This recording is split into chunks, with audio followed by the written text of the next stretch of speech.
അസ്സലാമു അലൈക്കും വറഹ്മത്തുള്ളാഹി വബറകാതുഹു. പ്രിയമുള്ള മുഅ്മിനീങ്ങൾ, അള്ളാഹുവിൻ്റെ അപാരമായ ഖുദ്റത്ത് കൊണ്ട് പരിശുദ്ധമായ റമളാൻ മാസത്തിലെ ആദ്യത്തെ പത്തായ റഹ്മത്തിൻ്റെ പത്തിലെ ആദ്യത്തെ വെള്ളിയാഴ്ച രാവാണിന്ന്. നാളെ വെള്ളിയാഴ്ച പകലുമാണ്. നിങ്ങളൊരു പക്ഷേ ഈ വീഡിയോ കണ്ടുകൊണ്ടിരിക്കുമ്പോൾ മനസ്സകങ്ങളിൽ നല്ല ചിന്തയോടുകൂടെ മാത്രം കാണുക. ഇന്ന് നമ്മൾ പറയാൻ പോകുന്ന ചില പ്രധാനപ്പെട്ട വിഷയങ്ങളുണ്ട്. അത് കൃത്യമായി നിങ്ങൾ മനസ്സിലാക്കിയിട്ട് ജീവിതത്തിലേക്ക് ഉൾപ്പെടുത്തുക. ഇത് ഞാൻ കേവലം നിങ്ങളോട് പറയുന്നതല്ല, എന്നോടുകൂടെയാണ് ഈ ഉപദേശിക്കുന്നത്. യഥാർത്ഥത്തിൽ ഇങ്ങനെ ഒരു റമളാൻ നമുക്ക് വീണ് കിട്ടിയിട്ട് നമ്മളത് ഉപയോഗപ്പെടുത്തിയിട്ടില്ലെങ്കിൽ തീർച്ചയായും നമുക്ക് തീരാ നഷ്ടമായിരിക്കും. അതുകൊണ്ട് ഇനിയൊരു റമളാനിന് നമ്മൾ ഉണ്ടാകുമോ എന്നറിയൂല എന്നുള്ളത് 100% ഉറപ്പാണ്. നമുക്ക് ഇനിയൊരു റമളാൻ കിട്ടുമെന്നറിയോ? എത്ര ആളുകൾ ഇങ്ങനെ അടുത്ത റമളാനിലേക്ക് പലതും ഏറ്റെടുത്ത് പലതും ചെയ്യാമെന്ന് പറഞ്ഞ് അടുത്ത റമളാൻ കഴിഞ്ഞ് ഞാൻ ഗൾഫിലേക്ക് പോകുന്നുണ്ട്, വിവാഹം കഴിക്കുന്നുണ്ടെന്ന് പറഞ്ഞ് ആഗ്രഹങ്ങൾ പറഞ്ഞ് എത്രയോ ആളുകളുണ്ട്. ആ ഒരു പിടി മോഹങ്ങളെല്ലാം ഇന്ന് 6 അടി മണ്ണിലാണ്. അപ്പോൾ അവർക്കൊക്കെ അവസാന റമളാനായി കിട്ടിയത് ഈ കഴിഞ്ഞ റമളാനായിരുന്നു. ഈ റമളാനിലേക്ക് അവർക്ക് ആയുസ് കിട്ടിയില്ല.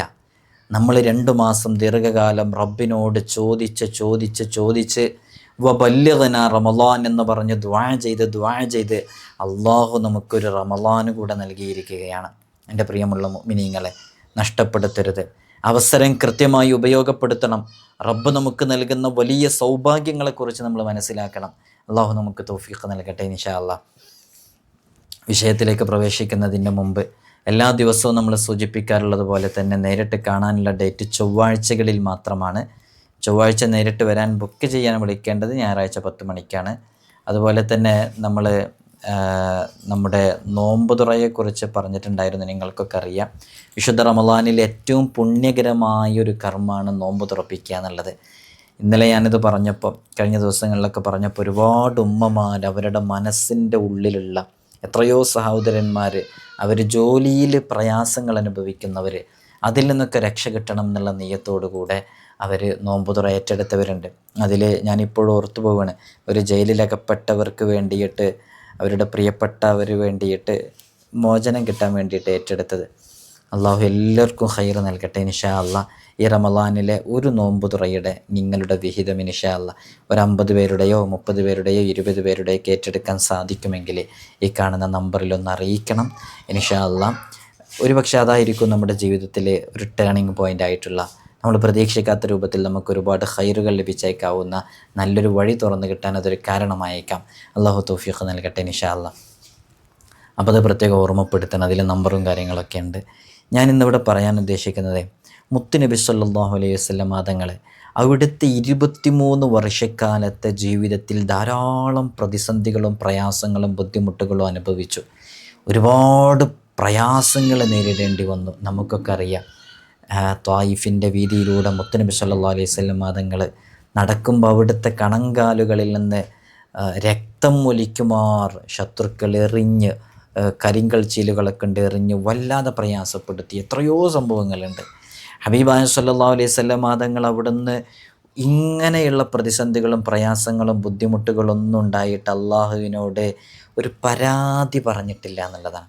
എത്ര പ്രയാസങ്ങളും ബുദ്ധിമുട്ടുകളും ഉണ്ടായി, ഒരു പരാതിയും അള്ളാഹുവിനോട് ഹബീബായ സല്ലല്ലാഹു അലൈഹി വസല്ലം തങ്ങൾ പറഞ്ഞിട്ടില്ലായിരുന്നു. എത്രത്തോളം എന്ന് പറഞ്ഞാൽ, ഒരിക്കലൊരു ജൂതനായ മനുഷ്യൻ മുത്തുനബി സല്ലല്ലാഹു അലൈഹി വസല്ലം തങ്ങളുടെ വീട്ടിലേക്ക് കടന്നു വരുന്നുണ്ട്. ഹബീബായ തങ്ങളുടെ വീട്ടിലേക്ക് കടന്നു വന്ന്, ഇന്നത്തെ രാത്രി എനിക്കിവിടെ കഴിയാനുള്ള ഒരു ഇടം തരണം എന്ന് പറയുന്നുണ്ട്. ഹബീബായ സല്ലല്ലാഹു അലൈഹി വസല്ലം തങ്ങൾ വളരെ സന്തോഷത്തോടു കൂടെ, ജൂതനാണ് എന്നൊന്നും നോക്കിയിട്ടില്ല, ആ ജൂതന് വേണ്ടിയിട്ടുള്ള എല്ലാ സൗകര്യങ്ങളും ചെയ്തു കൊടുത്തു. അയാൾ വീട്ടിൽ താമസിക്കുന്നുണ്ട്. അങ്ങനെ തഹജ്ജുദിൻ്റെ സമയത്ത് മുത്തുനബി സല്ലല്ലാഹു അലൈഹി വസല്ലം തങ്ങൾ എഴുന്നേൽക്കുമ്പോൾ കാണുന്ന കാഴ്ച, ഈ ജൂതനായ മനുഷ്യൻ അയാൾക്ക് കൊടുത്ത വീട്ടിലെ വിരിപ്പിൽ കാഷ്ടിക്കുകയും മലമൂത്ര വിസർജനം ചെയ്യുകയും അതിനുശേഷം അയാൾ കടന്നു കളയുകയും ചെയ്തിരിക്കുകയാണ്. ഇങ്ങനെയൊക്കെ ചെയ്തു എന്നതിനപ്പുറത്തേക്ക് അത് ഒന്നും ക്ലീൻ ചെയ്യാതെ അതങ്ങനെ തന്നെ കടന്നു കളഞ്ഞു എന്നുള്ളത് വലിയൊരു തെറ്റ് തന്നെയാണ്.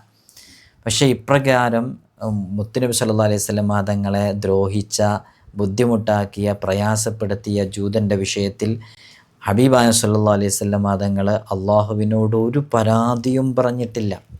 ആ നുബുവത്തിൻ്റെ കരങ്ങൾ കൊണ്ട് മുത്തുനബി സല്ലല്ലാഹു അലൈഹി വസല്ലം തങ്ങൾ ആ കൈകളെ കൊണ്ടാണ് അതെല്ലാം വൃത്തിയാക്കിയത്, അവിടുന്ന് ശുദ്ധീകരണം നടത്തിയത്. മറ്റൊരു സന്ദർഭത്തിൽ അപ്പോൾ അത് അള്ളാഹുവിനോട് പരാതി പറഞ്ഞിട്ടില്ല. ഞാനീ പറയുന്നത് നോക്കണം.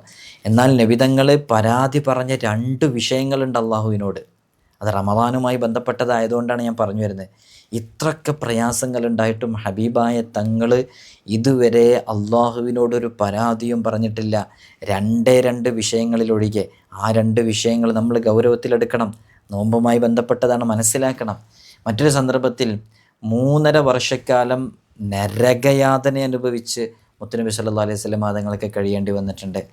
പച്ചവെള്ളവും പച്ചിലയും കഴിച്ചുകൊണ്ട് ജീവിക്കുകയും അവസാനം മൃഗങ്ങൾ കാഷ്ടിക്കുന്നത് പോലെ വിസർജിക്കുന്നത് പോലെ മുത്തുനബി തങ്ങളും സഹാബത്തും വിസർജിക്കുന്നൊരവസ്ഥ വരെ സംജാതമായി. കേൾക്കുമ്പോൾ, കാണുമ്പോൾ, അറിയുമ്പോൾ, ഈ വിഷയം നമ്മൾ മനസ്സിലാക്കുമ്പോൾ നമ്മുടെ കണ്ണുകളിൽ നിന്ന് പോലും വെള്ളം വരുന്ന രൂപത്തിൽ, സങ്കടം വരുന്ന രൂപത്തിൽ, പ്രയാസം വരുന്ന രൂപത്തിൽ ഹബീബായ തങ്ങൾ അങ്ങനെ വരെ ജീവിച്ചിരുന്നു. മൃഗങ്ങളൊക്കെ വിസർജിക്കുന്നത് പോലെ ആ രൂപത്തിൽ ഒന്നും കഴിക്കാനില്ലാഞ്ഞിട്ട് മുത്തുനബി തങ്ങൾ ആ രൂപത്തിൽ കഴിച്ചിരുന്നു എന്ന് പറയുമ്പോൾ നമുക്കെങ്ങനെ പ്രിയമുള്ളവരെ അത് ഉൾക്കൊള്ളാൻ സാധിക്കുക? അത്ര പ്രയാസത്തിൽ അകപ്പെട്ടു ഹബീബായ തങ്ങൾ.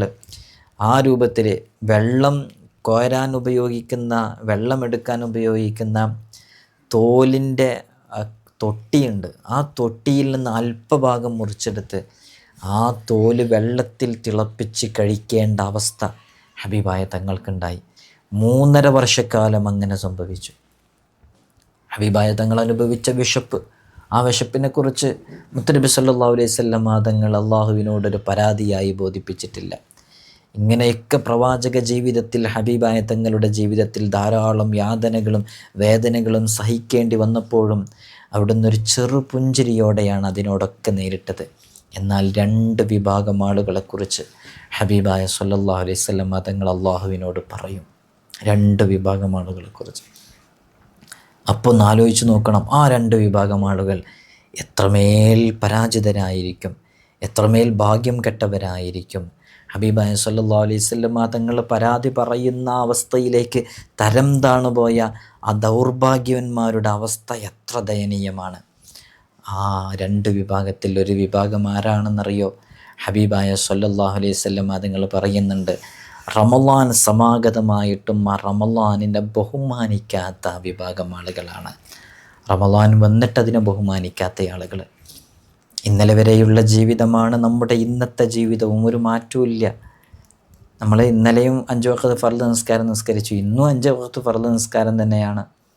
ഒരു സുന്നത്ത് അതിൻ്റെ മുമ്പോ ശേഷമോ നിസ്കരിക്കാൻ പറ്റുന്നില്ല. നമ്മളെ ജീവിതം മാറിയിട്ടില്ല. അങ്ങനെ വലിയ മാറ്റങ്ങൾ നമ്മുടെ ജീവിതത്തിൽ ഉണ്ടാകണം. ചെയ്ത തെറ്റുകൾ അള്ളാഹുവിനോട് പറഞ്ഞ് ഇസ്തിഗ്ഫാർ ചൊല്ലി അള്ളാഹിനോട് ചോദിക്കണം. നമ്മുടെ പാപങ്ങളെല്ലാം കഴുകി ശുദ്ധിയാക്കി കിട്ടണം. ഒരു പുതുജീവിതം നമുക്ക് നയിക്കാൻ പറ്റണം. നമുക്കൊക്കെ അറിയാം, ഇന്ന് വിശുദ്ധ റമളാനിൻ്റെ റഹ്മത്തിൻ്റെ 10 ആദ്യത്തെ വെള്ളിയാഴ്ച രാവാണ്.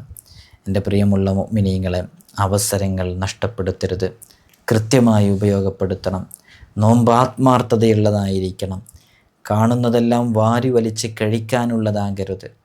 നമ്മൾ എത്രത്തോളം കൂടുതലായി ഭക്ഷണം കഴിക്കുന്നോ അത് നമ്മുടെ ശരീരത്തിന് ക്ഷീണമാണ് ഉണ്ടാക്കുക. എത്രത്തോളം ആർഭാടത്തോടു കൂടി ജീവിക്കാൻ ശ്രമിക്കുമോ നമ്മുടെ ശരീരത്തിൽ കിട്ടുന്നതെല്ലാം വാരി വലിക്കുന്ന ശീലം ഒഴിവാക്കിയേ തീരും. ഉണ്ടായിക്കഴിഞ്ഞാൽ നമ്മുടെ ശരീരത്തിലെ ഫാറ്റ് കൂടും. ഫാറ്റ് കൂടുമ്പോൾ ഒരുപാട് വിഷയങ്ങൾ വരും.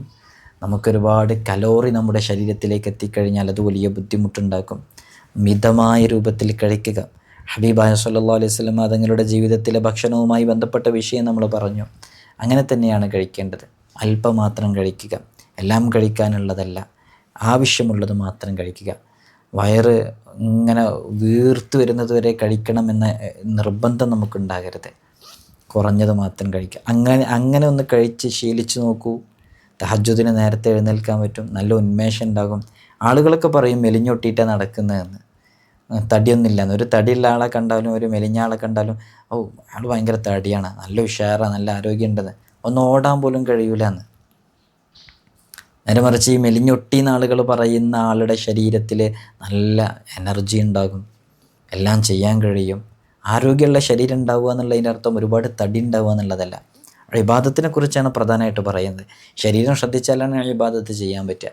ചില ആളുകളൊക്കെ സുജൂദിൽ പോയിട്ട് അവർക്ക് എഴുന്നേൽക്കാൻ പറ്റുന്നില്ല. അവർ ഭക്ഷണം അത്രയും കഴിച്ചതിൻ്റെ പേരിലോ അത്രയും തടി ഉണ്ടായതിൻ്റെ പേരിലോ ഒക്കെ നമുക്ക് മരണപ്പെടുന്നവരെ നല്ല ഇബാദത്ത് ചെയ്യണ്ടേ. അതുകൊണ്ട് റമളാനിനെ ആദരിക്കുക, ഇസ്തിഗ്ഫാർ ചൊല്ലുക. വിശുദ്ധ ഖുർആൻ അവതീർണമായ മാസമാണ്. ധാരാളം വിശുദ്ധ ഖുർആൻ പാരായണം ചെയ്യുക. അള്ളാഹു നമുക്ക് തൗഫീഖ് നൽകട്ടെ. നിങ്ങളൊക്കെ ദുആ ചെയ്യണം. അസ്സലാമു അലൈക്കും വറഹ്മത്തുള്ളാഹി വബറകാതുഹു.